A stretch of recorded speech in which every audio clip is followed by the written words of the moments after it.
పని. నువ్వు చేస్తే దేవుడిని జ్ఞాపకం చేసుకుంటాడు. ఎంతో మంది విధవరాలు ఉండగా ఏలియా ఆమె దగ్గరికి వెళ్ళాడు.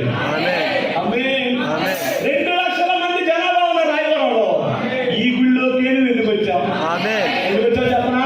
ఇక్కడ కులం లేదు, మతం లేదు, ఇంకేం లేవు, వ్యాపారాలు లేవు, భేదాలు లేవు. ఏముంది ఇక్కడ? విశ్వాసం ఉంది, ప్రేమ, సహనం ఉంది, జ్ఞానం ఉంది, ఆశానిగ్రహం ఉంది, దైవ భక్తి ఉంది, సహోదర ప్రేమ ఉంది.